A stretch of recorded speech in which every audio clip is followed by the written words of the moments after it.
Okay, we're live.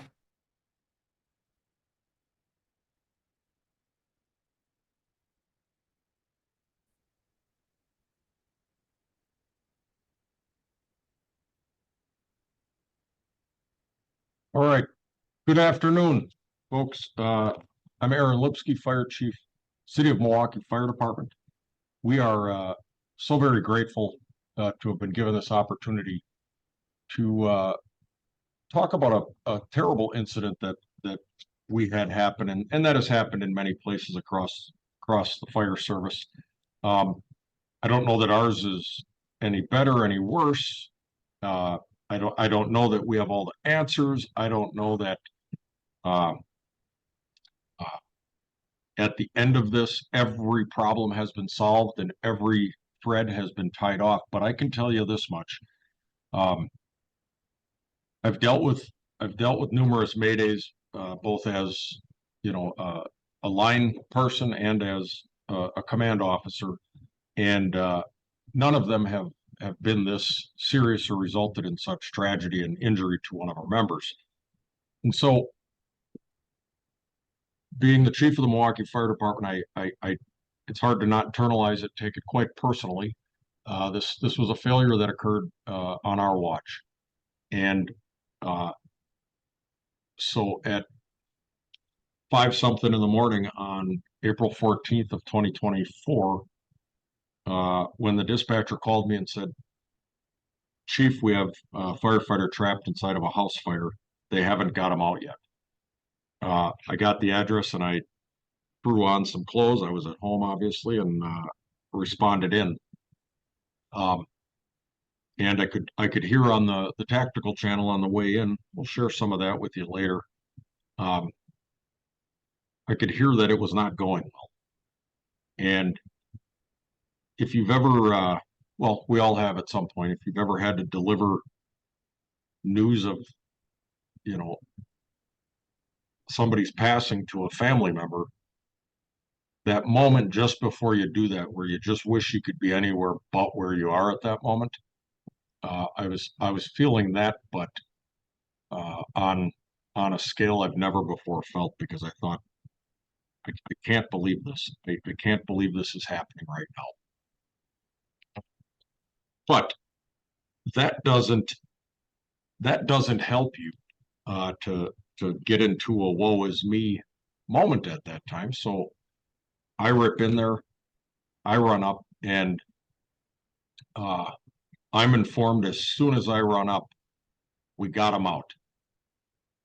And so I could take a breath and just reassess everything. Um, but when it was all said and done, and I thank God that the firefighter he's back to full duty now. So that part of the story has a very happy ending.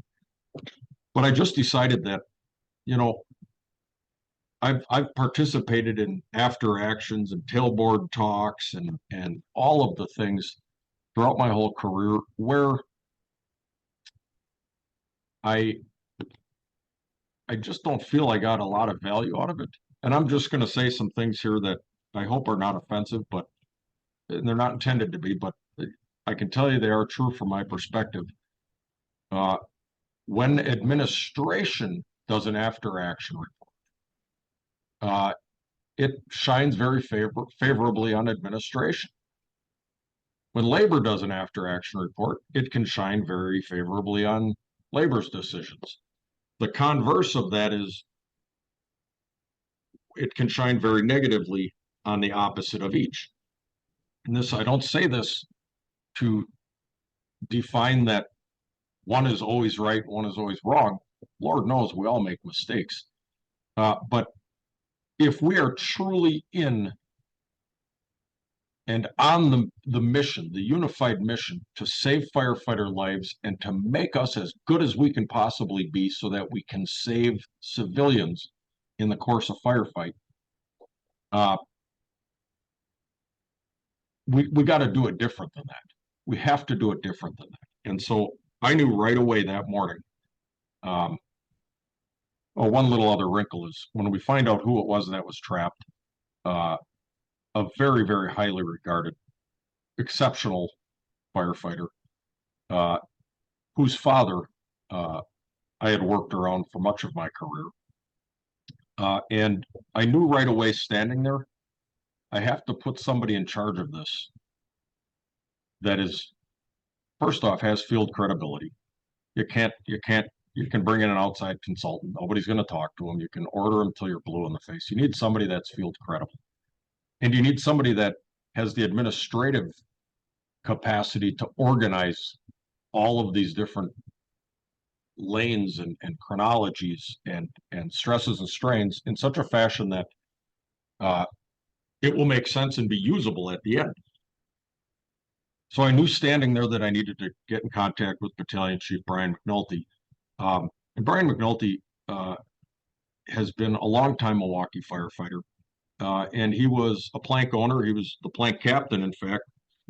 He set up all the standard operating guidelines and response protocols, equipped and structured the training for and the onboarding of new members for our heavy urban rescue teams, two frontline vehicles, Rescue 1 and Rescue 2. He was assigned to Rescue 2, and I believe he was out there for 12 or 13 years as the captain.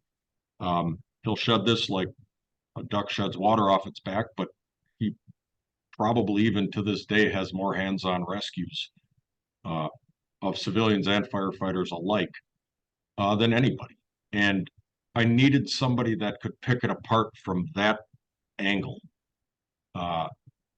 And so I called and asked. He instantly said yes. And I said, Brian, we're not pulling punches on this. If we screwed up, then we screwed up.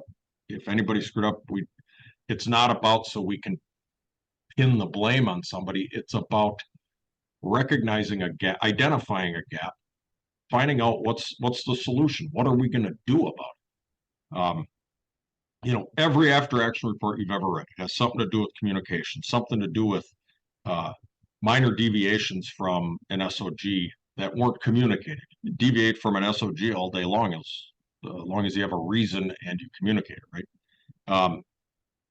And so all these things are very common, but what are we really doing about it?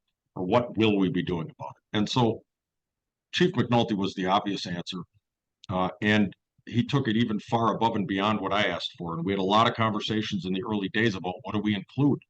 And we got into some areas here that I guess I just thought like let's look at everything. He was conducting hose testing on sections of hose that figured in to find out were they good, were they bad, were there gaskets, all the things. And it can seem quite trivial until you realize we almost had one of our firefighters killed on April 14th. And we did have a civilian that died in the incident, despite some of the most heroic rescue attempts I've ever been privy to hear about. And we can't be desensitized because there's so much else going on out in the world and in the fire service. And there's a lot of fancy stuff right now too, right? And it requires our attention. Electric vehicles, lightweight construction, all the things, PFAS, all those things require our attention, but we can't get so far removed from what we know we're supposed to go do and what the civilians expect us to do when they call the fire department for a fire. We can't get so far removed from that we forget about the basics. And a lot of the basics that you're going to hear about, when I turn this over to Chief McNulty in just a second here, it will hopefully inform a better way of looking at this. The one piece of equipment that is most overlooked in the fire service, and I'm guilty of it just the same. I try very hard not to do this, but I'm guilty of it just the same. One piece that's overlooked equipment-wise is the human brain. And the human brain only has so much capacity. But it's like any other muscle. You can exercise it, stretch it, and grow it so that you can absorb and analyze and make coherent decisions out of larger amounts of information coming at you at a time. But even that has a limit, even among the best of us. But how do you measure that? How do you how do you truly get down to brass tacks regarding uh, a, a person's capacity? And we're all at different spots, right? You shove a brand new battalion chief out there, even with the best training, until you're standing there alone at 4 a.m. and it starts to fall apart on you before there's any help there for you. You don't know what it feels like, and it's very hard to simulate that reality. But we can do better than what we had been doing. And so it brings me great pleasure to turn this over to 1st Battalion Chief Brian McNulty. And there is a chat function open as we go. If you have any questions or you just find that, wait, I didn't understand that, or feel free to just pop into the chat. I'll keep an eye on that. We'll get to you. So, Chief McNulty, I will happily turn it over to you. All right. Thanks, Chief. Welcome, everyone. Thanks for having us this morning or this afternoon. It's a pleasure. So in the next hour or so, I'll try to provide you guys with an accurate but somewhat brief overview of the incident, and then how kind of we went about unpacking that, and then what we're doing moving forward. So on April 14th of last year, at about 5 a.m, just prior to about 4:50 in the morning, a firefighter who was working a trade on truck company number 1 became trapped, ending up on the second floor of an exposure building. He was trapped for a significant amount of time, almost 10 minutes in the fire building, was eventually removed, and would spend the next several months between the burn unit and then rehabbing, to thankfully he is back to work, working at Engine 23 on Milwaukee South Side. So as the chief mentioned, shortly afterwards, I was contacted, and the chief asked me to head up, the inquiry. Luckily, I wasn't alone in this venture. I had some great people from the MFD join me, and I relied on some relationships I had built throughout the fire service across the country of departments that had experienced line of duty deaths or significant injuries, and those individuals played a great role in helping us move this project forward. So our purpose, it was to produce the most accurate account of this event as possible. And I say the most accurate because I strongly feel, after going through this, though I'm extremely prideful as a department and a group that headed this up, that we did our due diligence, I feel that this report is only so accurate. And that is not because any of the members were intentional in misleading us in any way. It's just that the impact this event had on their memory was significant. And there were so many different varying perspectives that this is a version of what happened that night.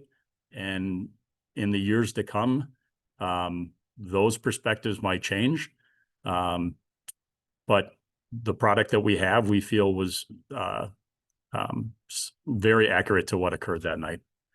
So, and then we wanted to find out not only the what, but the why, so that we could learn from this experience and to then train it into others. The last thing that I want to say about it, and I didn't really realize this until I was into the process itself, is I think one of the main reasons to do these is to offer some sort of closure or clarity to the members themselves. So shortly after the event, I met with the injured firefighter in the hospital, and he was really beating himself up that there were just large chunks of the event that he didn't remember. And he was beating himself up about that. And it was hard for me in that moment because I didn't have the answers to fill in those blanks. And a friend of mine, Jim McNamara from the FDNY, said that, one of the significance of these reports is our ability then to fill in these blanks for these members to help them as they recover from the event. So if I look back on my involvement in this, one of the things that I'm most full of gratitude for is that I had the ability to go back to Ryan and go back to other members and to help fill in those blanks so that they could move forward in their healing process. So we'll go through overview of the event. If you have any questions, feel free to type them in the chat and we can talk about it. But we'll just kind of go through probably about a 15-minute chunk of the event. So in the building in the middle that's most significantly damaged is the address at 2467 for reference. The building that would be to your left as you look at the screen with the striped awning, that's 2471. And that window at the top above where that air conditioner is the window that Ryan would eventually come out of. So at 4:49 on Sunday, April 14th, a 911 received several calls of a house fire at 2467 South 8th Street. This was known as a nuisance vacant. It had been boarded up for several years. The MFD had been present when the garage burned down from arson about a year prior. And on this night, an officer was driving down Lincoln Avenue, which is just a few blocks to the north, and smelled smoke and then saw a column and then called in the alarm. At 4:50, a full assignment was dispatched. And at 4:54, Battalion 4 arrived on scene, confirming vacant in a vacant property at the known address. At 4:55, Engine 11 arrived on scene and stretched an 1 3/4 line in the gangway, as you can see in the picture, between 2467 and 2471. At 4:56, Truck 1, that's the apparatus that the injured firefighter was riding on, arrived on scene and was assigned by Battalion 4 to remove an occupant who was reportedly in 2471. Battalion 4 radioed to dispatch reporting extension to 2471, which was the occupied structure, and at that point requested 2 additional engines and an additional truck company. Engine 11 reported a burst length at 4:58, and the officer requested a second line be stretched. So at this point, there's no water on the fire. Truck 1's officer and Truck 1's firefighter, the injured firefighter, entered 2471 at about this point. At 0500, Truck 1 reported that they were removing an individual from the first floor. This building that you see in front of us is pretty unique to the Midwest. Milwaukee and Chicago, you might see them. We refer to them as a Polish flat. Where you're looking at where that door is, we consider that the first floor. The exposed bottom, we'd consider the basement, and then where the window is that Ryan came out of would be the second floor. At 5:01, Truck 1 officer reported that he had Truck 1 reported that they were removing an individual from the first floor, and while they were exiting, that individual informed them that their disabled wife, his disabled wife was on the second floor and was unable to leave the structure. At 5:01, the Truck 1 officer reported that he had fire on the second floor of 2471 and was beginning a search.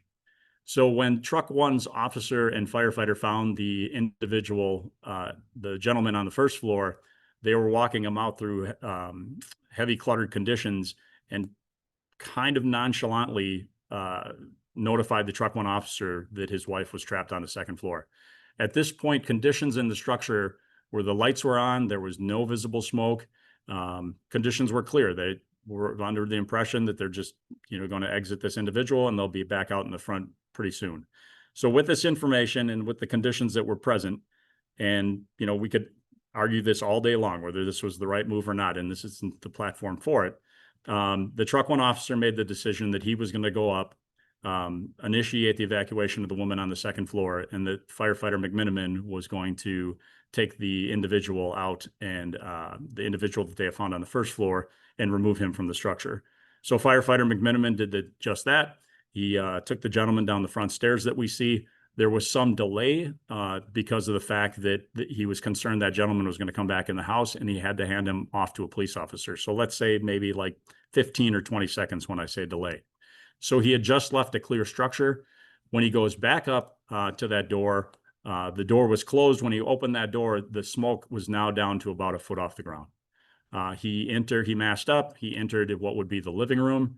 And when he was approaching what we would call the dining room, he had heavy fire blowing from his right to his left across and impinging on the stairs. At 5:01, the truck officer reported he had fire on the second floor of 2471 and was beginning a search. At 5:01, Engine 11 officer requests the second line be charged, and this line burns through shortly after it's being charged. So our first two lines had significant burn through it and were inoperable. At 5:02, Engine 7, the supply engine, reported that the hydrant at 8th and Arthur was dead. At 5:02, Truck 1 Mac had entered 2471 and reported heavy fire on the first floor. He radioed the Truck 1 officer that he had fire spreading to the stairway. At 5:02, Truck 1 officer requested assistance in removing victim from the second floor.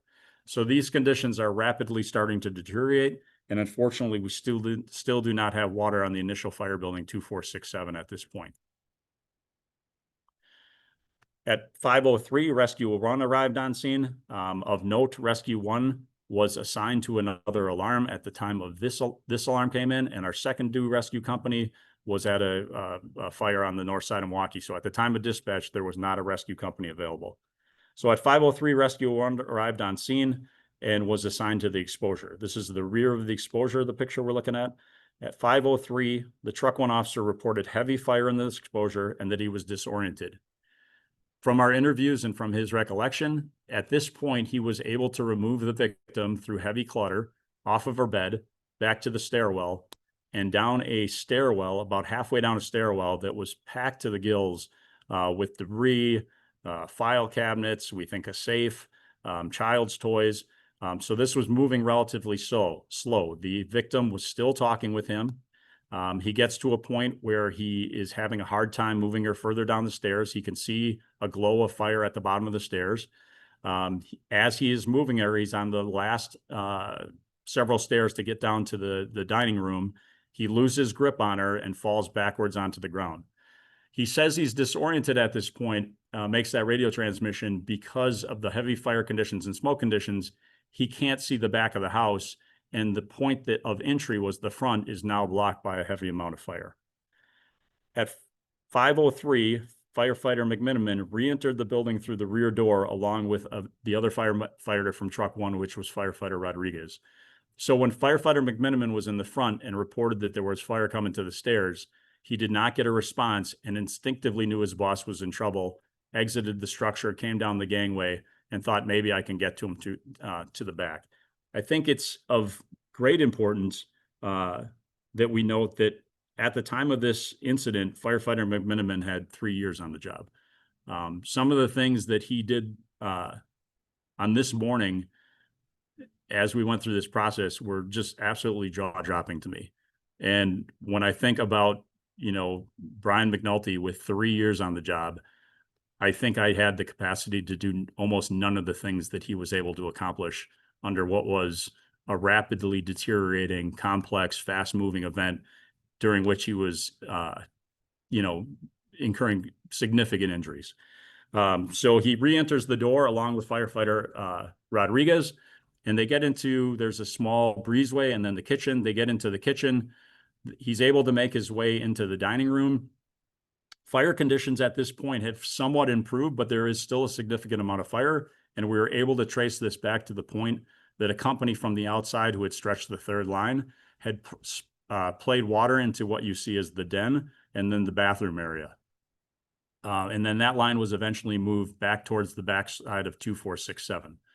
So firefighter McMiniman and firefighter Rodriguez, when they enter what is the dining room area, they can hear Captain Lashinsky trying to clear debris, and he's asking for help moving the victim. Firefighter Rodriguez moves up to Captain Lashinsky's position. He helps him to move debris, and Mac kind of does an end around. Firefighter McMiniman kind of does an end around, and he gets to the stairs and he gets hands on the patient. So he is somewhere kind of in the bottom of the stairwell. He has hands on the victim, when to his recount, he just hears his officer and firefighter Rodriguez yelling at him to exit the structure. He says, immediately, I knew something was wrong.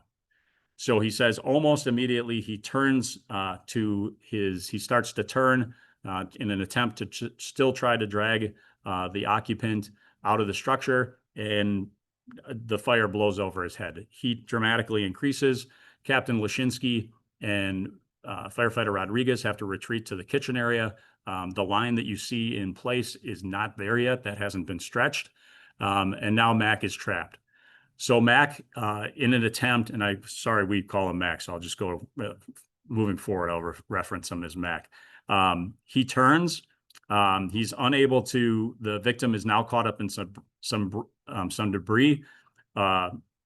Unfortunately, he has to make a very tough decision for any firefighter to make, and he knows that if he stays and attempts to pull the occupant or free the occupant, that most likely him and the occupant will not make it out of this fire.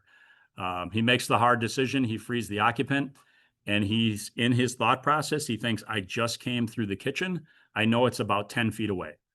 So he comes down and he's headed back towards that kitchen area when he runs into what is a bookcase right where it says dining room. So picture what he's in. He's in a fully involved room. His gear is rapidly deteriorating. The point that he thought was his exit is now not, that mental map has now been destroyed. He is in this corner between where that cabinet is and the exterior wall. And he's decided that's not going to be my way out. I don't have time to try to find where the kitchen area is.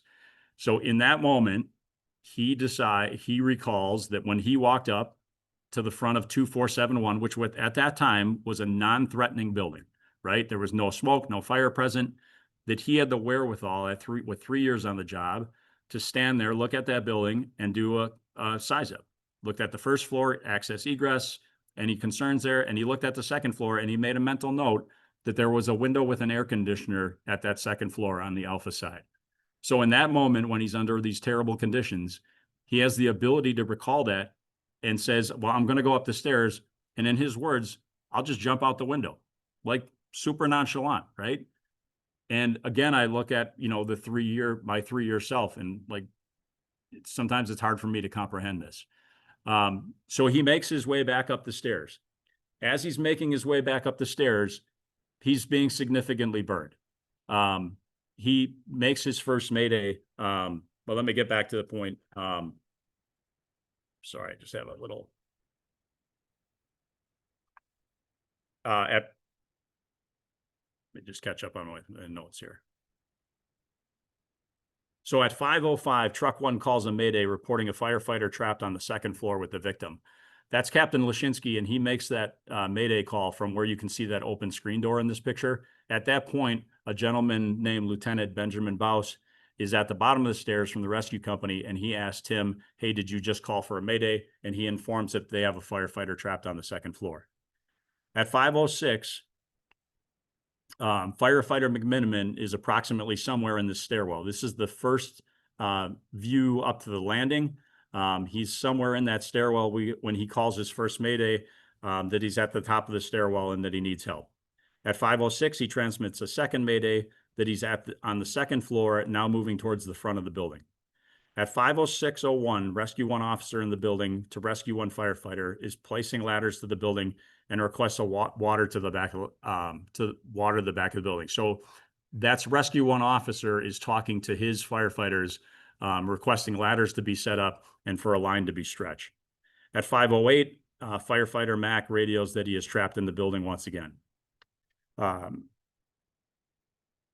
So Mac has now made his way up these stairs, and disregard the arrows in this picture. He's made his way up the stairs. That's a view of the second floor. And he's now in that bedroom towards the alpha side of the house. So that window in the center there is that window that he recognized when he was standing in front of what was at this time this non-threatening building. He's able to crawl over the bed, and he ends up kind of at the head of the bed. So if we're looking at that picture, he ends up in what is like to your left, that corner between the window and what is the Delta side wall. At that point, he radios again that he's trapped at the front of the building, that this place is loaded with shit, his words, not mine, and that he can't find his way out. He knows, he lifts his hand up and he runs it down the wall, and he feels where the angle, he feels the angle of the ceiling, and it runs it down, and he knows he's at the knee wall, to the left in this picture, to the left of the window. So he's able to process that, and he's able to okay, I know the window is going to be in the center of the A side of this building. So Again, his gloves are starting to shrink on his hands. His gear starting to deteriorate. He's running out of air. He's been significantly burned at this point. He's in a clutter-filled room, and he still has the wherewithal to start to move to his right. So like any good firefighter taught very early on, he's sliding his hand along the wall, and he gets to where the window should be, and he can't find the window. And he was like, why couldn't I find the window? And when we talk about, unpacking an event so we can give a firefighter fill in some blanks for him, when we went back and investigated what the individual who owned this house, that window was prior to the installation of this air conditioner, which we reconstructed, were two sliding glass windows. So he removed those windows. He wanted to put in this air conditioner to replace the old air conditioner, and to fix it into place, he surrounded it with 1/4-inch plywood. Well, to firefighter McMiniman's unfortunate situation, as he ran his hand against the probably lath and plastered wall, that hand never dropped to where we would think that his hand would go towards the window, because the plywood felt like just an extension of the wall, so he couldn't find the window. So he's at that point. Like I said, he's losing dexterity, and he's still making transmissions.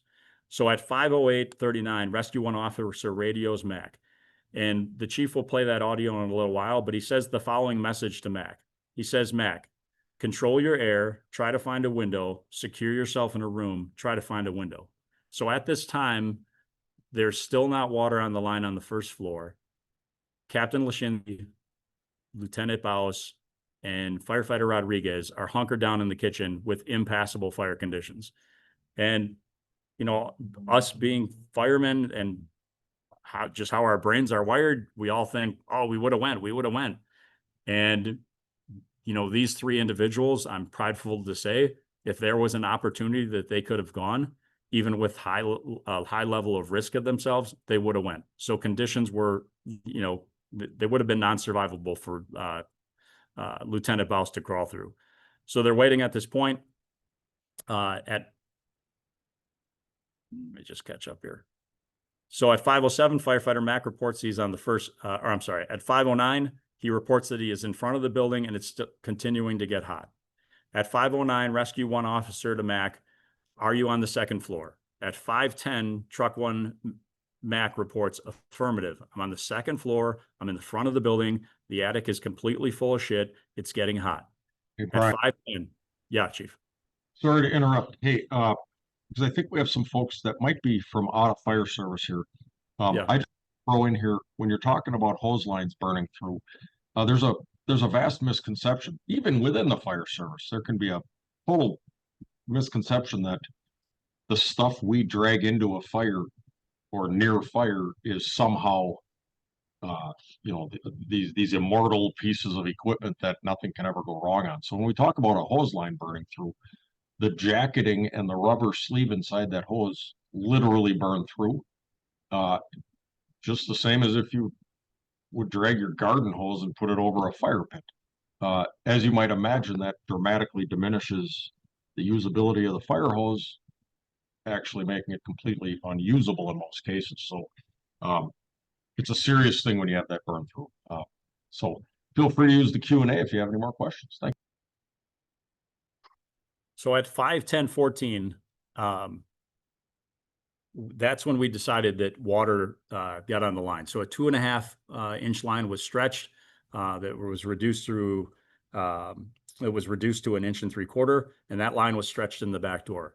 We were able to narrow that down because at 5:10:59, Lieutenant Baus made a transmission that he was at the stairwell and that he had a 1099, an obviously deceased occupant. So unfortunately, in this event, the occupant that was trapped on the second floor perished in this event.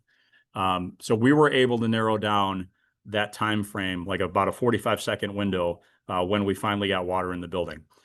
At this time, firefighter McMiniman has been trapped for about 5 minutes and 40 seconds since the initial mayday. At 5:13, Rescue 1 officer reports that he has hands on Mac, and at 5:14, Mac is removed from this front window. You can see that that picture was taken by Chief Lipski shortly after his arrival.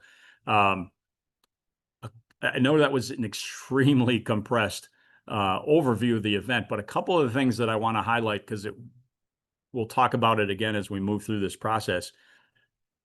Firefighter McMiniman transmitted 5 maydays. And right, like, I mean, reading them on a piece of paper doesn't do them justice. And for me, they're still hard for me to listen to the audio. And in that time, Lieutenant Baus and Firefighter McMiniman were almost having what turns out to be a conversation. And there was one point where Mac was at this window, or at what he thought was the window. And when I said that his mental map got blown up on the first floor, that what he thought was his exit wasn't his exit anymore. And he made this decision to go up the stairs to this window, which was going to be his second means of egress from the building. And now he can't find that. He's significantly burned, and it through his head, and these are his words, like he was starting to think like, this isn't going to end well for me. And all of a sudden he hears Lieutenant Baus over the radio with that, hey, take a deep breath, find a window, try to locate yourself in place. We're coming for you. Was that sound tactical advice for Mac? Absolutely. But when you talk to Mac about it, he doesn't say anything. Well, he's like, I've done all those things, right? I can't get the door closed. There's clutter conditions. I'm at the front of the window, right? I found a window. I've done all those things. But what he said in that moment when Ben said that was, I had a moment of peace come over me. I was able to take a deep breath, and I was able to refocus on my own rescue out of this building and then communicate with an unbelievable amount of clarity exactly where he was, which redirected members outside who were working feverishly to place these ladders, along with Lieutenant Baus, who was now at this point coming up the stairs to get the Mac. It's that, like I like to call it, like the verbal hand on the shoulder, right? We've all done that. We've all been crawling down a hallway with a young guy who you can tell is starting to get worked up. We've put his hand on their shoulder and we said, hey man, it's going to be all right. Take a deep breath, open the line. Let's wait for some ventilation. Ben did that through the radio for Mac. And the end result, I think, was providing Mac with a clarity to continue in his own rescue effort. And that can't be discounted, and we'll talk about it in a little bit. So, are there any questions at this point before we kind of move in how we went about attacking the report? Okay. So, so we started to accumulate information. Did we go about it exactly the right way? Would we change things moving forward? The answer to both of those questions is yes. That doesn't mean that we aren't proud of the product. But we thought things that we learned along the way, we are definitely, as we move forward and we unpack other events, we would definitely change. So one of the things that we got were the RMS reports, which are the incident reports that all the officers write when they get back to quarters. So we pulled all those, the narratives from there. We had members write written statements through interdepartmental form. The radio transmissions were huge. The radio transmissions, not the transmissions themselves were important, but what really played a role was the timestamp on those transmissions, which was a painstaking process to go through, but probably parts of this event wouldn't have been solved or put back together or come to light if we didn't have those radio transmission timestamps. Member interviews themselves. So this is the part that I spend a lot of time thinking about now and whether we did this right or not. So we had members come in, and really I just kind of sat there and I took notes, and other individuals sat there and we took notes as the members kind of recounted or told us, I don't want to cheapen it, kind of told us their story of that night. Am I extremely gracious for that? Yes. Is it the best way to go about interviews? I probably leaning towards not. I think that if we would have offered a little more structure to those interviews, that we probably would have gotten probably a little better picture. And I say that for a couple reasons, because I think that the members, by the time we got around to interviewing them, their memory of that event was somewhat tainted, or could have been tainted, right? Tainted by the fact that they had time to think about it, tainted by the fact that they sat around the kitchen table and talked to other people about it. And, oh, yeah, I guess I was over there, or whatever it is. Did anybody intentionally lie to us? Absolutely not. I mean, it was fascinating to me in a learning process to sit in front of multiple people who swore up and down that they did certain things and were in certain positions, only to find out later downstream that their memories were off. And that's just how impactful these high stressful events can be on not only on our operational performance, but our memory. Equipment and gear inspection we went over. And then a large part of the report, for many reasons, was generated from our use and our analysis of the human performance analysis, which was given to us for use by a gentleman named Jason Bresler and his team at Leadership Under Fire. And I'll talk a little bit about it now, what it was, and I'll talk later in the slides kind of how we used it to help with the report and how we're using it moving forward. So the Human Performance Analysis Survey was a 44-question survey that 24 of our members took. And then those results were compiled to us in a statistical format. What it provided for us was it gave us an objective look at the impacts, at the human factors, and the effects of stress on operational performance. So if we just think about one part of firefighting, I think we could all agree in this room, and I don't know everybody's experience level, but I think we can all say that at some point in our career, we've operated at an emergent chaotic event, right? And that we can all agree that emergent events, fires or other emergencies, are, plagued by not only uncertainty, but there's always almost a time compression factor in it. And as individuals, we try to, if we would try to reduce that uncertainty, which would be a normal human process, we'd also be eating up time, which we don't have. And if we spent a lot of time doing it, our amount of uncertainty might change because it's not a static event, it's dynamic in nature. So here we are, a group of professionals who operate in an environment of time compression and uncertainty.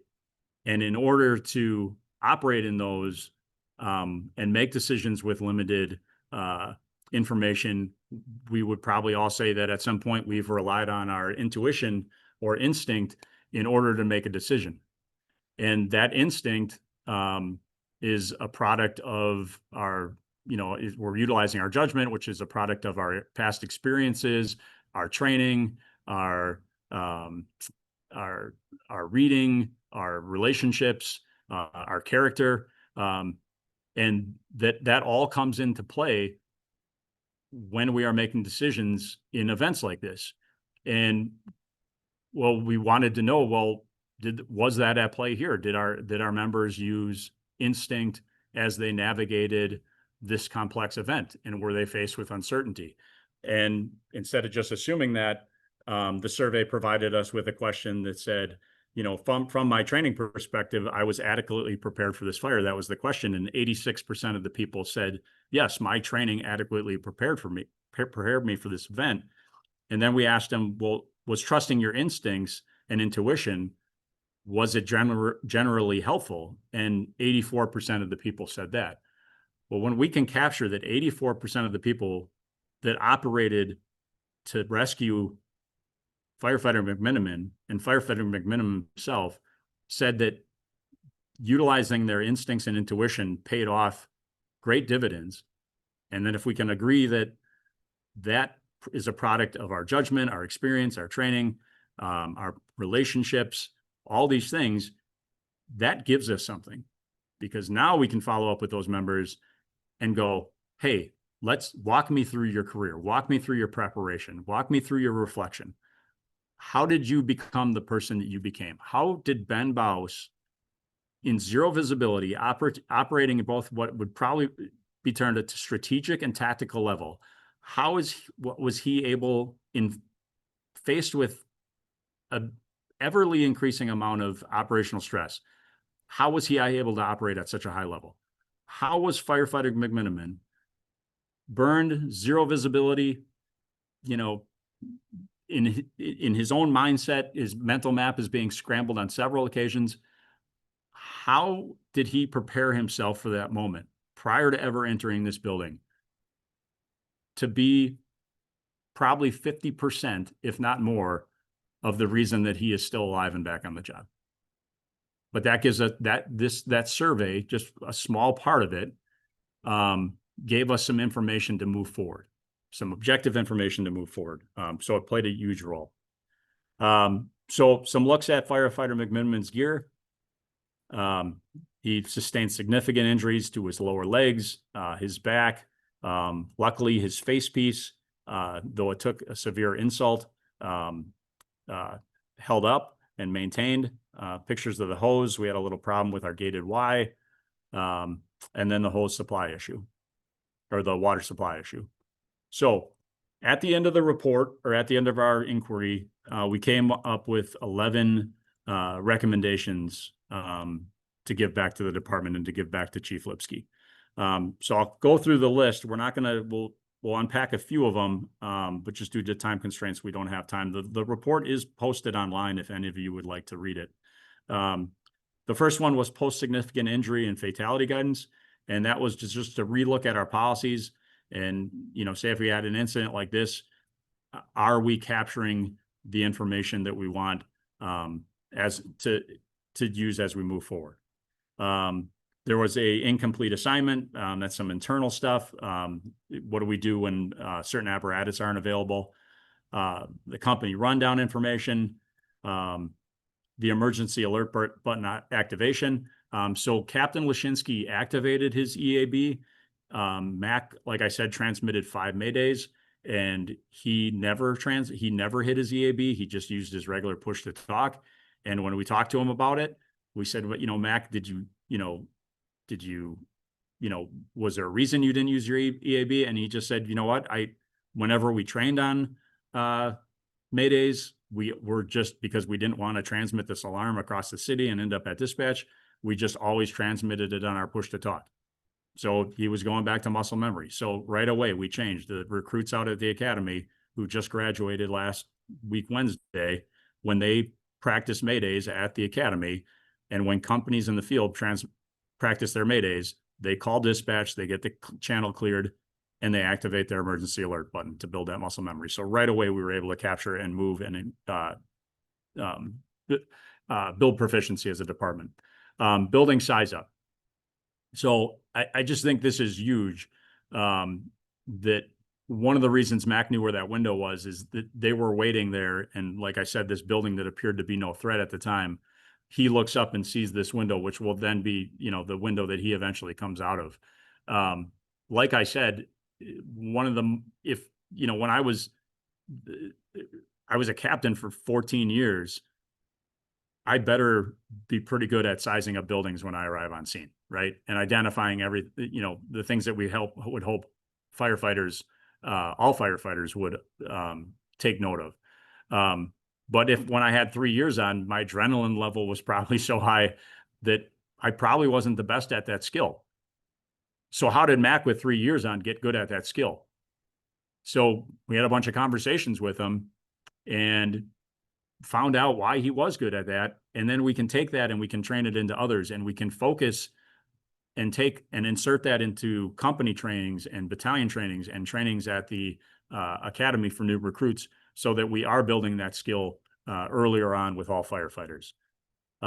First in reports, the importance of those, a declaration implementation of strategy. Like I said, we're only going to pick out a few of these. Number 8 was the operational cohesiveness of operations command and safety chief. and I'll get to that in a minute. Supporting the search and changing conditions, the response to the Mayday itself, and the results from the human performance analysis. So the building size up that we talked about, that's minus the board up and the air conditioner in the window on the building on the left, is pretty much what that building looked like that night that Mac walked up on it. If you can picture that building with the green board up on it to your right, damn near fully involved, with very slight extension to 2471. They walk in, the lights are on, you know, they're thinking we're going to evacuate this guy. Let's get him out, do a quick search of this building, and we'll go over and help out with the main fire building. Like I just can't emphasize enough, Mac's ability to take that tactical pause and look at this building, really was significant in this event. Number 8, the operational cohesiveness of operations, command, and safety chiefs. So if we get dispatched on a report of a structure fire, we call it a full assignment. And part of that assignment is we send 3 chiefs. The first chief on scene, we call our operations chief. The second chief on scene is command. And then the third chief operates as our safety chief. So the first chief that arrived was Battalion 4. And we'll talk about it not from a Monday morning quarterback, but just from a factual. His performance was significantly impacted in the negative way by the amount of operational stress that he was encountering. From his own words, from the words of others, we know that to be true. This system, we just don't send 3 chiefs to a fire just because we have the luxury of having multiple chiefs working a day. On our best day, if I go to a fire this afternoon or the fire I was at this morning, that command chief comes up to me, though they're ultimately in charge. They just come up and they're just kind of helping me out. Hey, Brian, did we get secondaries? Did we get primaries? You know, it's just conversational. And he's helping me with tracking. He might also be a second set of eyes, like, hey, it's Brian, it's lighting up in the back. Did you see it? Oh yeah, I got a company on the way. Or, hey, you know, this is starting to go south. Let's start thinking about, you know, pulling the guys out or extra companies or whatever it is. On our worst day though, and this was damn near one of our worst days. And when that first chief or that operations chief is starting to go, you know, right of center, right, that the amount of operational stress is deteriorating his ability to cognitively function in front of that building, that command chief needs to step up to the point where you give him the tap and go, hey, you're out, I'm in. Now, this system was built with that intent with that intention in place as a safety valve. But we've just been extremely fortunate that we didn't have, the existing pool of chiefs we have, minus Chief Lipski, never put that into play. And this event brought to the forefront and started a really great conversation among our chiefs, kind of really defining or redefining or explaining what the expectation is and what our roles are. And you think about that moment where we've probably all been at fires where we've seen a chief, you know, kind of getting impacted in not the most favorable way. And sometimes if you go up to them and you put your hand on their shoulder and say, hey, chief, I'm here to help you out, that's all that's needed to right them. But sometimes the responsibility or the need to step in and take over what's going on because of our responsibility to the members and to if there's trapped occupants, outweighs that feelings of that operation chief or the time you have to try to right them and get them back to a space where they're operationally sound. And that's what we felt needed to occur this night. And it's one of the things that from a command level, we fell short of. But it's given us this opportunity that when we admitted our faults, that we were able to look at ourselves and move forward and provide clarity to our members and produce a better chief pool moving forward. So Chief Lipski, did you want to input on that at all? Yeah, thank you, Chief McNulty. I would like to just add, by way of context and backdrop, I will certainly report for the Milwaukee Fire Department, but I do believe it is representative of situations occurring across the nation. This is after 15, 20 years of non-stop reductions in our personnel, closure of engines and truck companies, the shuttering of entire firehouses, numerous ones a year in some cases. And that was all a result of not a strategic or philosophical need to reduce the resources we have available to us. It was just draconian budget cuts. So don't want to get into a big woe is me thing about that. Anybody in the fire service right now just about is dealing with or has dealt with that. But it had a very dramatic impact on both our willingness or capability to pull folks offline and send them for training. We have a beautiful fire academy, well appointed, all the things, right? And but in order to pull a decent number of engines and trucks and rescues and paramedics and chief officers to go send them to do actual firefighting training at the academy just honestly became almost like a thing of the past. And it slowly dropped off, right? What's that? The deviation, the normalization of deviation or whatever. It just dropped off so slowly that, you know, like the frog in the pot of water that doesn't realize it's about to boil. That we all of a sudden had like this big slap on the face, like, what are you doing, man? We cannot listen. We're in the fire service, and anybody that's providing fire-based EMS will agree with me. We constantly have it thrown in our face by folks who wish to marginalize or minimize the need to have proper fire suppression capabilities in a municipality. They will point out, and proudly, because the numbers are the numbers, well, more of the runs you go on are EMS than they are fire runs.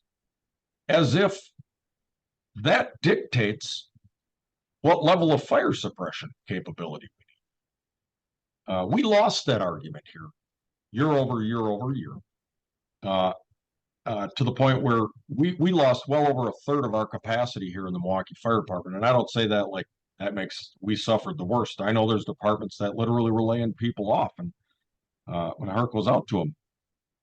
But this is what the end result of that can look like, and it doesn't need to. So we have completely redoubled our efforts to ensure that we are doing frequent hands-on training, not just for the line personnel. They need work on, you know, an accurate and fast and efficient, well positioned and aggressive but smart hose stretch and playing the nozzle, right? They need work on that. Those are perishable skills.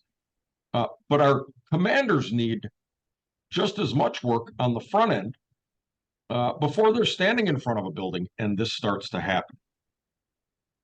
But this does cost money. This does take time. We literally were holding fundraisers so that we could send people down to the Illinois Fire Service Institute. They have a program. It's still referred to as RIT Under Fire. It has some other fancier name now, but Rapid Intervention Team Under Fire. And it's about the best tactical training I've ever experienced in my life. I went through it arguably a long time ago. But we were doing fundraising out of the largest city in the state of Wisconsin with the most distressed areas and the most fires and the most this and that, with a housing stock, as you can see looking at the image, that you can't even fully extend your arms between these buildings. They're all wood frame. Most of them had wood clapboard sidings. A lot of them have nailed on asphalt shingling for siding.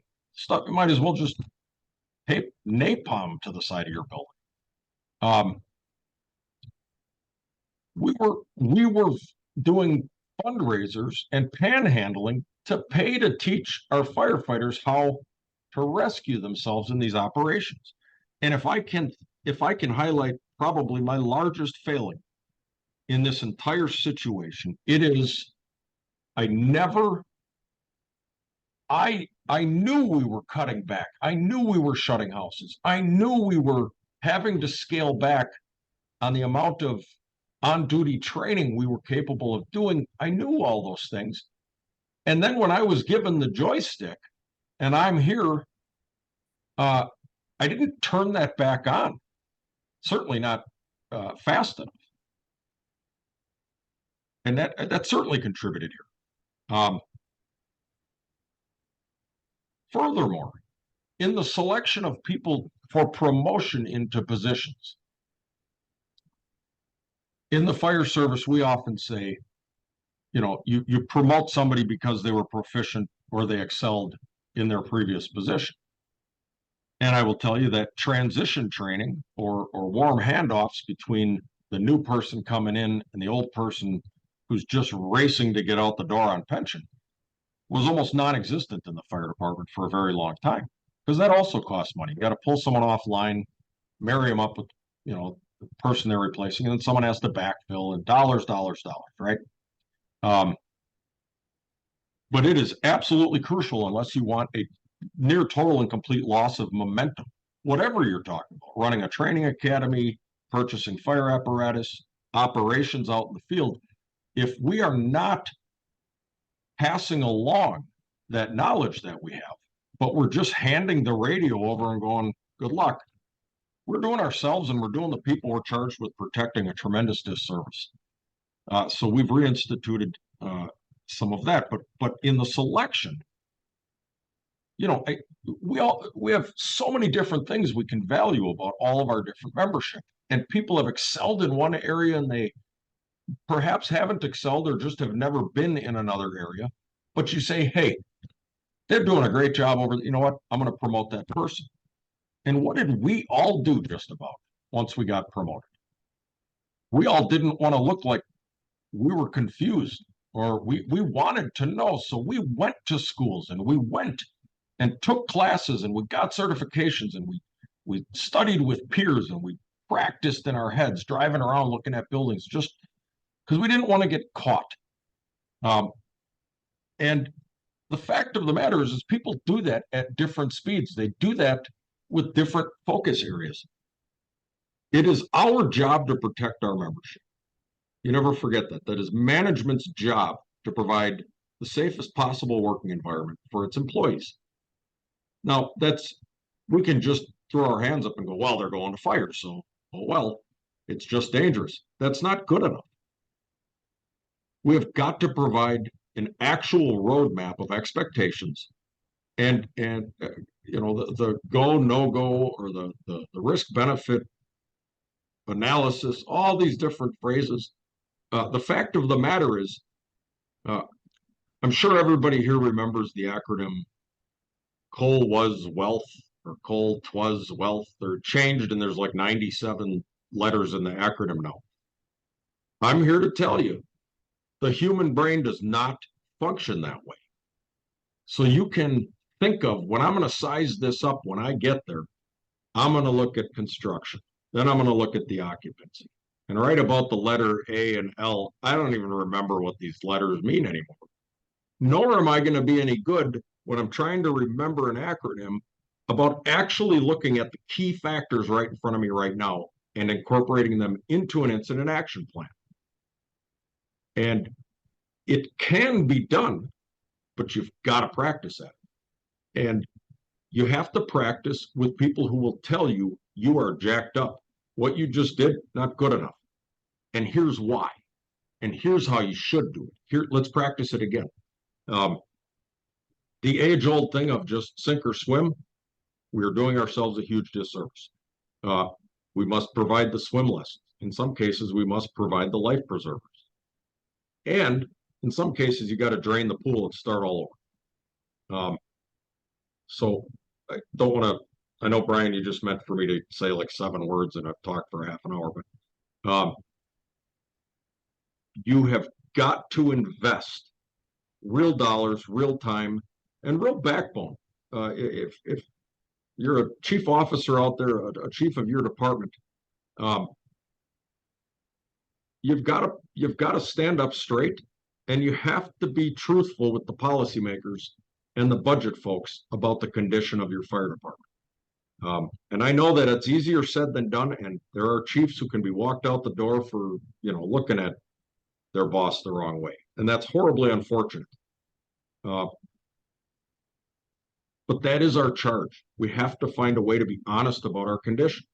The sky is falling, and, there will be nuns jumping out of the fourth floor windows of every convent in town, on fire. Like, those sorts of things it doesn't help. So we don't need to be histrionic in either direction. But what we do need to do is be honest about our position. So with that, Brian, I'll turn it back over to you. But this is serious stuff, and my own failures in this are very apparent. And we're doing everything we can to correct it right now. And I feel an enormous debt of gratitude to Firefighter Mac. What I'm about to say is going to sound really super bizarre, and I hope you take it in the spirit I'm saying it. But this could not have happened to a nicer guy. And please let me explain what I mean by that. Based on what happened at this fire, Mac would have had every right to walk up and punch me in the nose the next time he saw me, and a whole bunch of other people, because he deserved better than what we provided him. And instead, from the word go, his entire focus has been about, hey, I'm alive, I'll get through this. And he pushed through all these injuries faster than anybody I know. We just got to make it better. We just got to make it better. And I just count my blessings that A, he's alive, and that he has such a spirit of making it better, leave it better than we found it. But I'll eternally feel like I owe him a debt of gratitude, and I have to bear that responsibility for what happened to him. So, Brian. All right, thank you. So before I get into this next section, and maybe some of you have read the report, and I'm guilty of this as well. Sometimes when I'll read through after action report, I start to prejudge, or I start to judge, and I have to remember that, I shouldn't be reading it. I'm not trying to Monday morning quarterback or judge. And I borrow this from Jason Bresler again. And he said in a podcast that I listened to that we're all one emergency or fire away from suboptimal performance.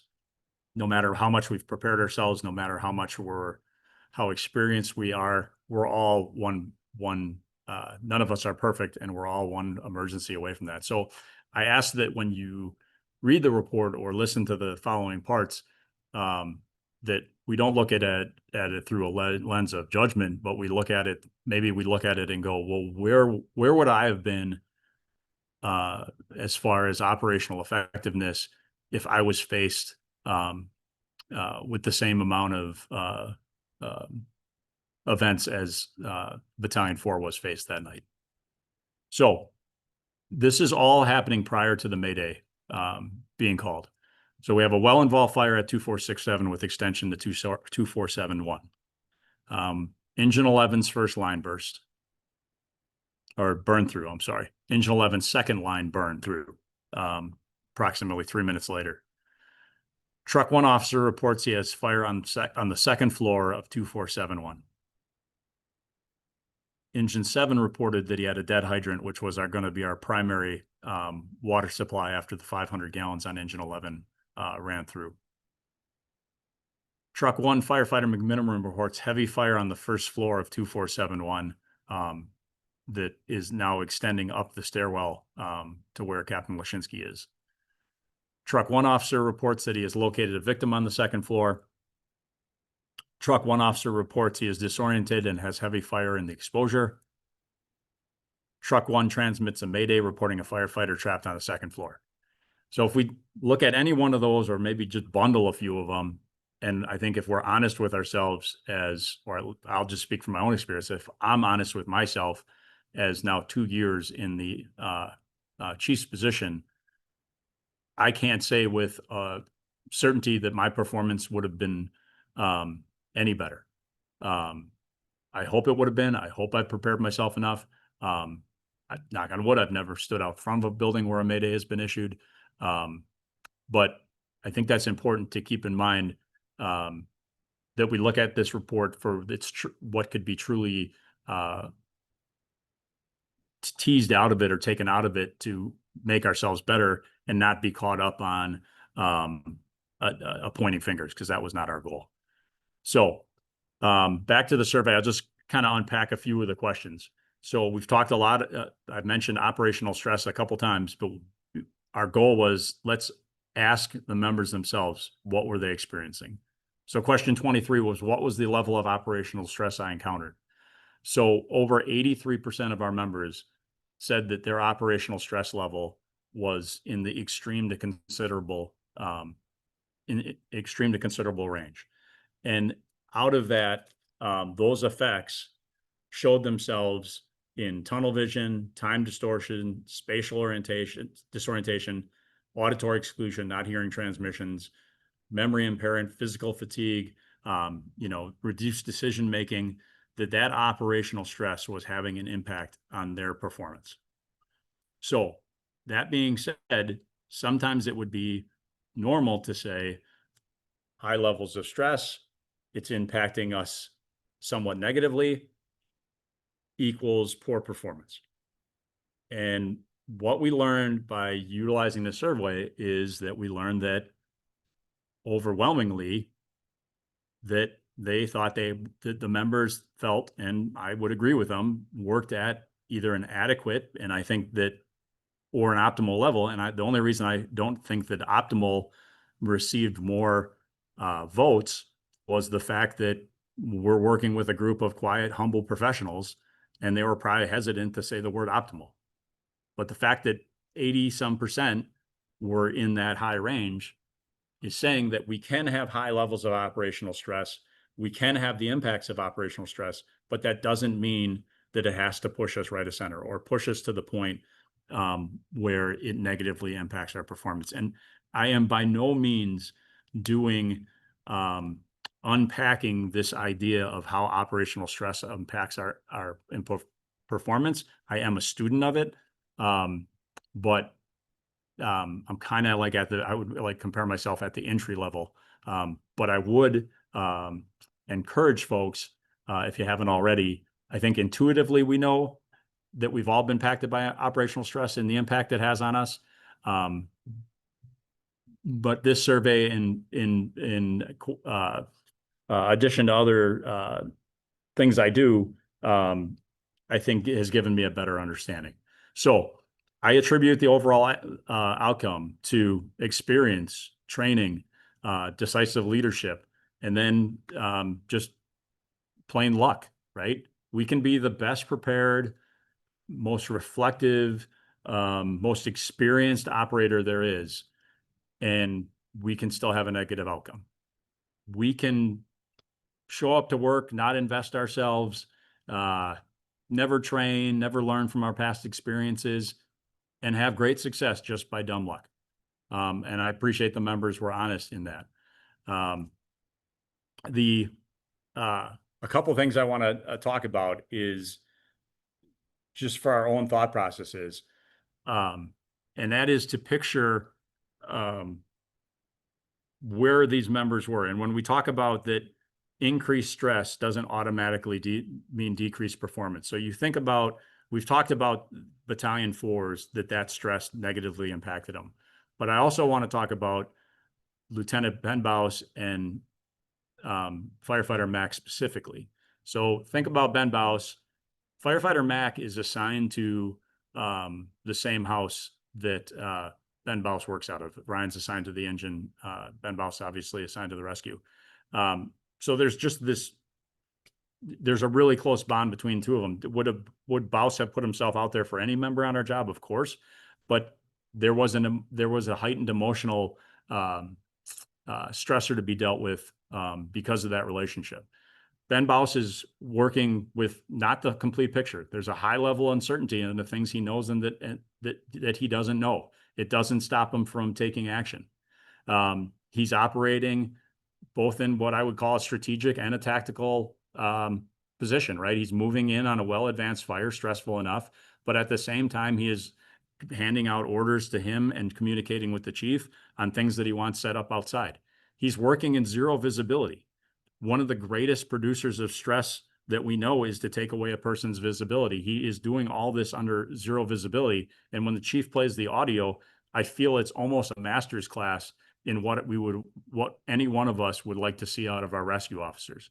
Mac himself, right? Mental map blown up a couple times, significantly injured, trapped in a burning building, a feeling of impending doom. In that, he's able to recall the window at the front of the building. He's able to transmit, sure, was it, at some points, in a high-pitched way? Yes. But he was able to lead the rescuers to his position. He was able to be at least 50% of his own rescue.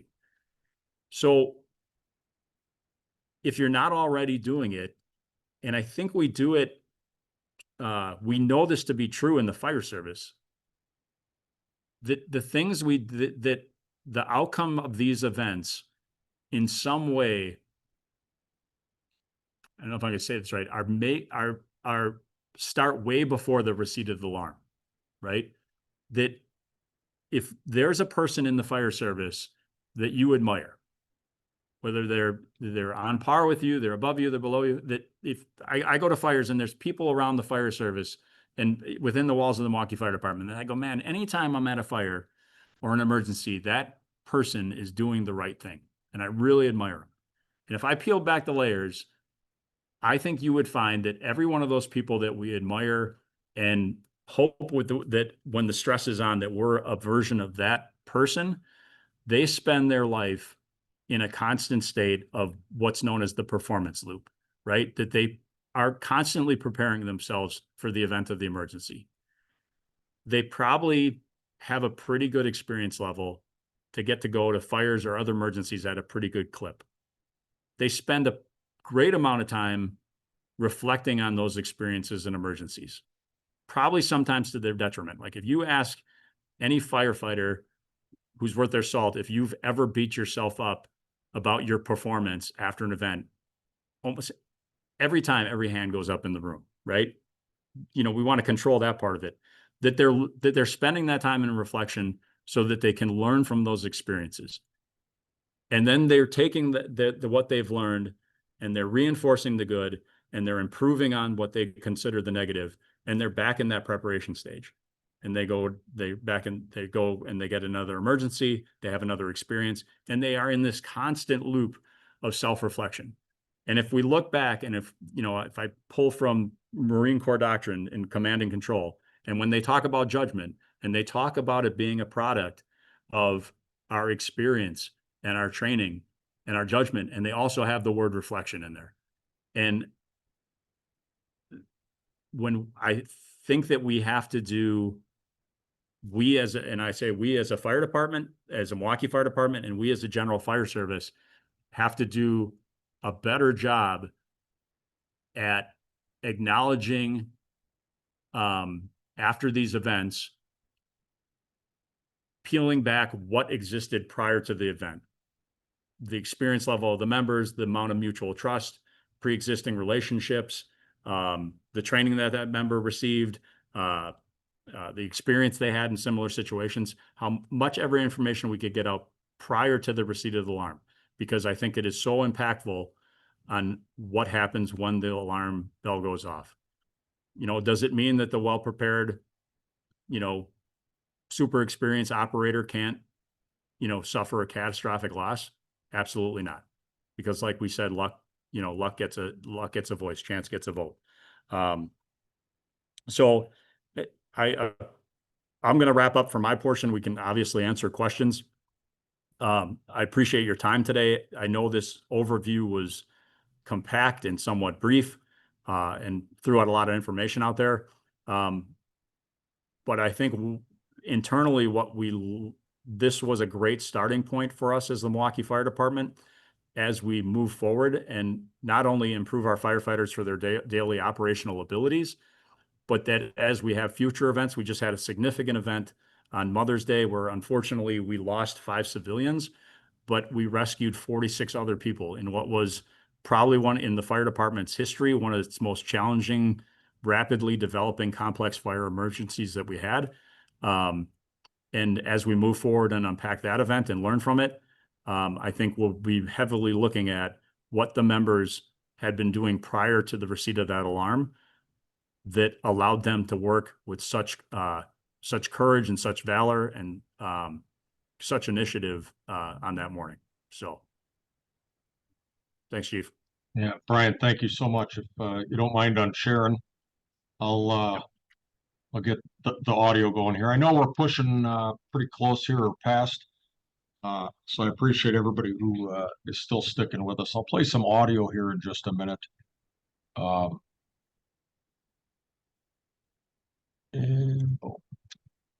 in the meanwhile, I just want to point out a couple things. First off, how you deal with members, the big capital M members, whether chief of the department, battalion chief, captain, all the way down to a probationary firefighter, how you deal with them in these moments where not only was there an error, an observable, measurable error in performance, but critical injury impacted by, I'm not going to say caused by, but impacted by their role in that. It's a very hard thing on the psyche. We found out, in the fire, we can all walk around and act all mock bravado and like, toughen up, figure it out, but that doesn't really solve anything usually. Instead, we decided to kind of go more full frontal, and if it didn't shine favorably on me or my administration here at the fire department, I just needed to know that so that you can't fix it if you just are pretending there's not a problem. And so when you're dealing with folks on down the chain of command, you kind of want the unicorn employee at that point who goes, yeah, I was overwhelmed, I screwed up. But it doesn't always happen that way. We were fortunate that just about everybody we had to deal with that were one of the kind of lead characters in all of this, really was able to step back and just do this from a place of humbling themselves and how do we get better.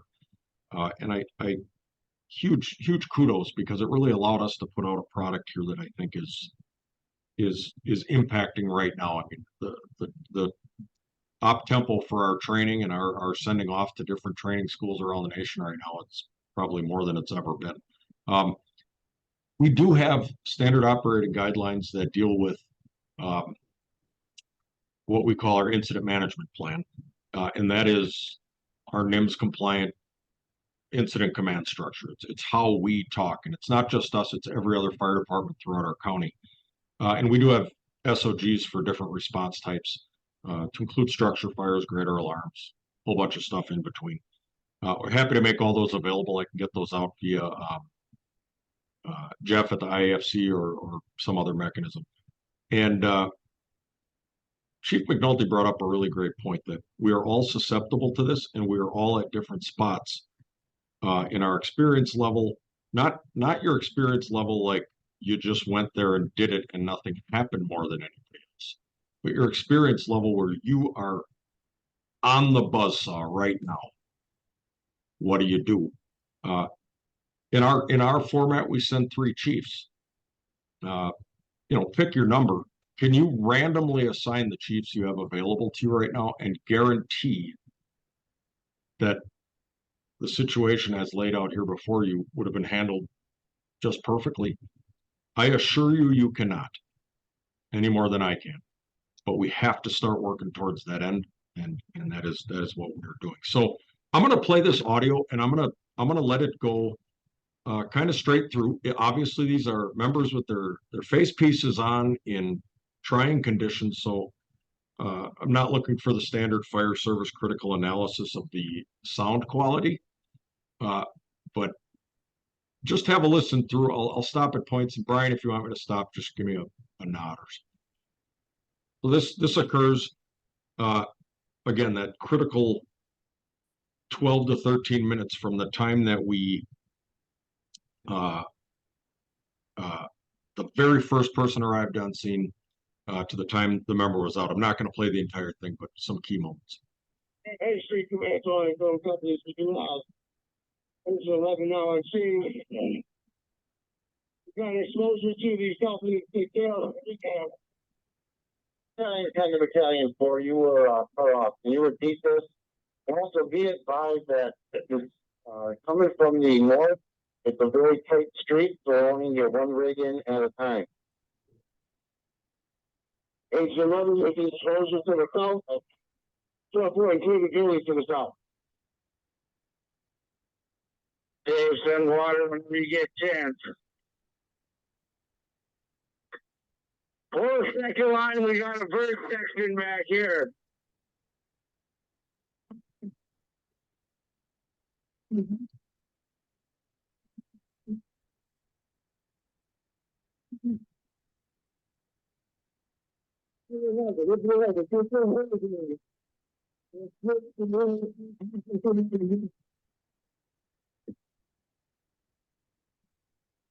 Keep that line out front, charge it out front, then hit it and bring it back. 21 seconds, up in it first. Oh, see, you can shut down that first line and charge that second line before so you can start hitting the exposure. Truck 1 bringing one person out of the exposure building, taking an invalid off the second floor next. First repeat. Charge that second line we pulled that's not first so we can start hitting it. Engine 11, charge that second line, the first line first, charge that second line. Truck 1, take place, we got fire in the second floor, exposure building, second first, second. Engine 78 GO. So I'll just jump back in briefly. We're at that point in the fire because we've heard this thousands of times probably at this point, so we know what they're saying. Just in case it's not copying, super clear out there. We've now had the first hose line burned through. We now have identified, we do have people trapped in the exposure building to the south. We've identified, it's been clearly transmitted that there is fire on the second floor of this building.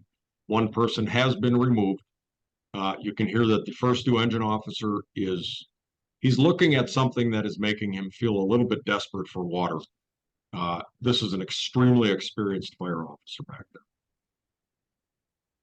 there. The hydrant to the south is dead. Truck one.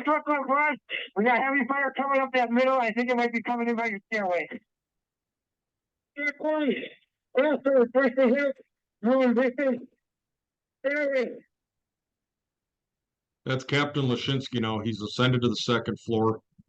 That's two things. The last thing was him ascending to the second floor. He has located the victim. Just prior to that, you heard Firefighter McMiniman, who switched from going to the front door to try to go to the back door, or I have that backwards. He has arrived at the spot where the stairs go off that middle room, and he's letting his boss know, hey, it's starting to thicken up here. We might want to move.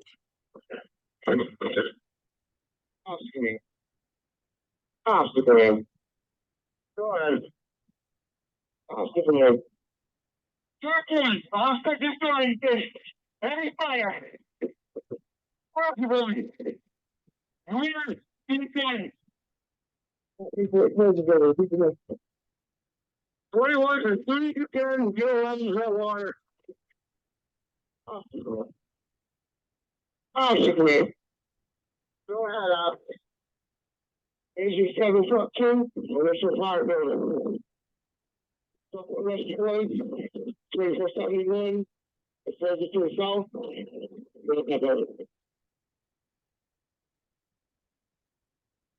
I do see people in my way to the social building. They are now doing a primary in this social building. But we need one firefighter transport control. What's the big thing? We need a relief. So you can hear there's varying levels of amplified speaking, higher pitched speaking, tempo.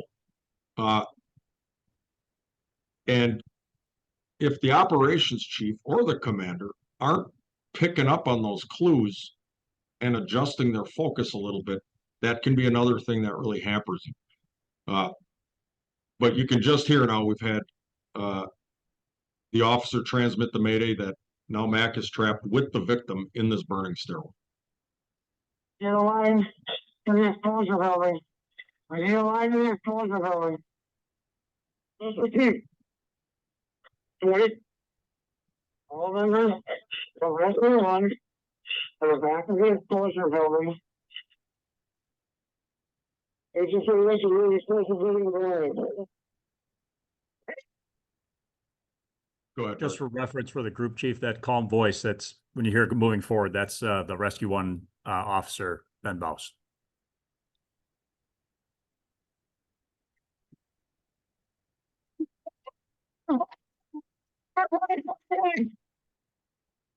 And that is Mac. And I cannot emphasize enough the fact that he's able to transmit at all. He is completely enveloped in fire at this point. And his ways out are very limited. He has to make it worse in order to make it better first. 23 go, Colonel. As soon as you have a supply, buddy, we need water and time.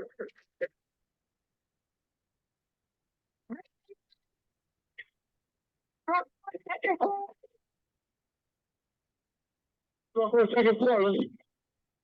Go second floor. We got rescue water there. I'll be the floor coming up.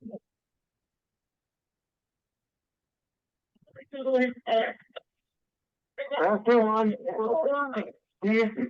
Let's get water. So really get closer over. We need water on that line. We need closer over. You say closer over. This is 72. I'm ready to send water supply from the south. Guys, water line. Guys, water line. It's just way, you know. First one, get hot. I mean, the fire of it sounds like I can't find anyone else. So he actually, that's Mac again. He sustained probably the majority of his burns at this point, still more coming, but he sounds to me as if he's actually getting slightly calmer. He's identifying where he is in the building level and direction. How's that line? Supply engine, if you can send me water, send it now. Water on its way coming from the south. That's the one. And Nelson, last one. If you can VF for the second floor and the rear. Get it. Inside. Bravo 5. Bravo 5.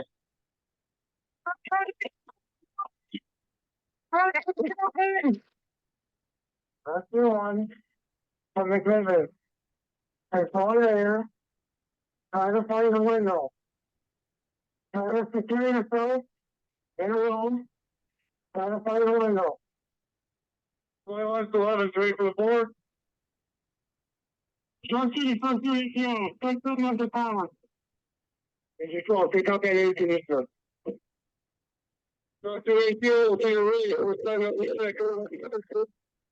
So you heard some really crucial transmissions there. The one Chief McNulty referenced before, where Lieutenant Baus is now he's starting to orchestrate how can he best support Ryan, who's in the worst situation ever. So he's given him some key instructions. What's one thing we've all practiced at some point with when a mayday is called? Everything else is supposed to stop. Not the actions, but the communication on the radio. And we're down the street now setting up ladders and we need this and that. That's not helping. That's not helping. So do not be afraid to silence all that stuff and let someone else start dealing with it. And I know it's dynamic and it's easier said than done, but I just want you to observe that's something we really, really learned in this. Is all that ancillary stuff, stay off the radio. Evacuate your passage runnels in the basement and close your house to the door. All members of the service ability, focus our efforts are during the member out of the house. Second floor! No, the front of the building! Over here, guys! Right, one minute. I know how to second floor. It'll find out how it is. Second floor! Out of the building! That is really fully sick!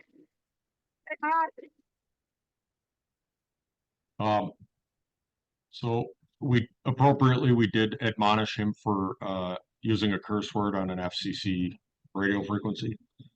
I'm kidding, of course, but you can hear now they are really able to start dialing this in where he is. Mac tried to close a door in the room he was in per his training and what he knew, but there was so much junk he could only close it part way, and he felt a little bit of relief, he said, but then as the top of the door started burning off and the fire started coming into the room, he's starting to feel it. And he reports, and the evidence would show when we looked at his gloves, they had completely dehydrated from the heat and turned into like beef jerky, like they were unbendable. He got to a certain point, he couldn't really hit his radio button.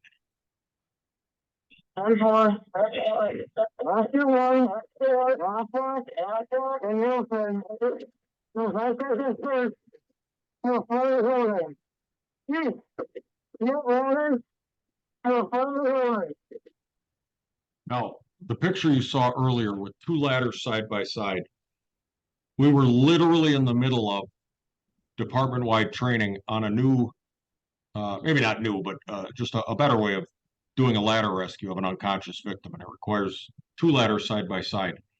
The picture that I took when I walked up, I couldn't believe when I said, where did they get them from? They said that window. When Chief McNulty talks about what led up to this, that was fresh on everybody's mind because we had been doing it. So when we said ladder to an upper floor window, boom, that's how it showed up, and it figured into him coming out of that window quite well. Let's see if I got ladders. Stay at it. Let's move. Let's move the next unit.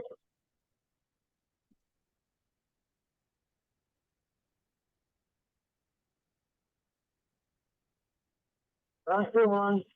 Of interest, that's not an emergency alert button sound. Nobody has any idea where that noise came from. It's not something our radio system would do. It's not something the recording system. Nobody knows what that sound is. So weird things happen. Operation. We got another body on the first floor. We're really in the plane. On the step.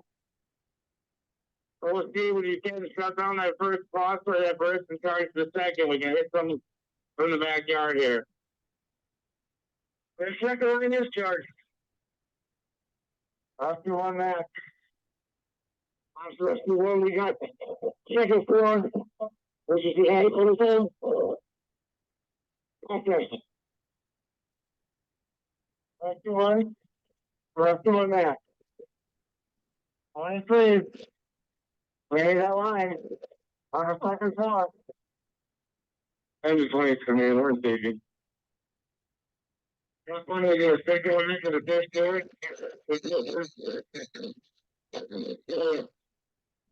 217 station.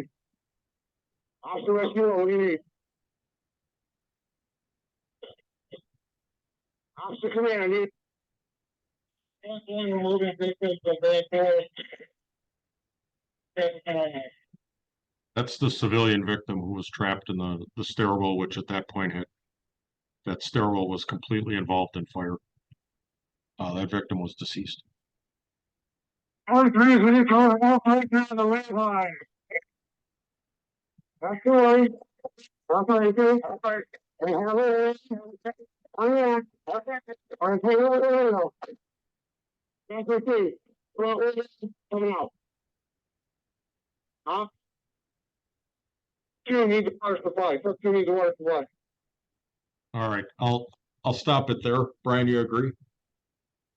Yeah, that was that last one, a little garbled. That was Baus. He's contacted Mac in the front of the window. The crews simultaneously, Engine Company 1 and Rescue 1 members, have now set two 24-foot ladders up to the window.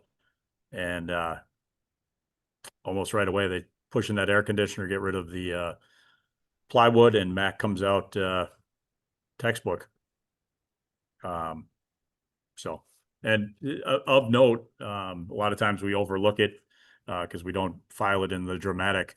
When Mac came out, the paramedic unit had already prepped several things that once he was out and delivered to EMS, his care started seamlessly. I always want to give kudos to the paramedics. Fantastic work on that part. And there's a gazillion other little details we could add in, but we did have limited time and we've kept you over as it is. You know, I got an interesting question in the chat box, and that is, was part of Mac's situational awareness that he's a second generation firefighter.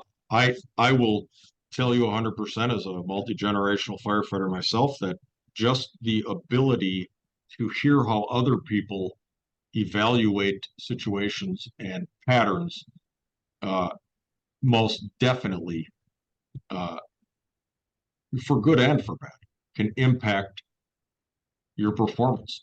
It's another, you know, going back to Chief McNulty's statement of what happened leading up to the event. And part of Mac's upbringing was always being around the fire service. And his father, retired Lieutenant Tom McMiniman, is a hard charger. Still to this day, he participates and was an early instructor in the RIT under fire classes. He was in the first class of our department ever going down there 18 plus years ago. And so that most definitely informed Mac's ability to stay alive. And most of the members that were involved in that rescue had been through that training. So we have a ton of very good things that happen at this fire too, but we've got to close the gaps, and we're actively doing that right now. I just want to extend my thank you to Battalion Chief McNulty for coming here and jumping on this. We weren't sure, never sure how it's going to play. I can see from comments and whatnot, it seems as if folks have been able to derive something from this. So we will make our SOGs available. And I don't know, Jeff, if that's something we can do at the same time that we post this or as an attachment of some kind. But just so darn grateful that this ended the way it did for our member, but also so incredibly proud of the high performers and everything that folks do every day out in the street. So, Brian, do you have any other closing comments? No, thanks to everyone who attended. Appreciate it. All right. I'll stick on for another couple minutes. If anybody has any questions, you've been pretty fluid about getting them in the chat. So I'll kind of assume that there aren't any if nothing pops in there real soon. But other than that, have an absolutely wonderful rest of your day. Be safe. Let's do it to them before they do it to us. It's from Hill Street Blues. For those of us old enough to remember. Thank you, folks.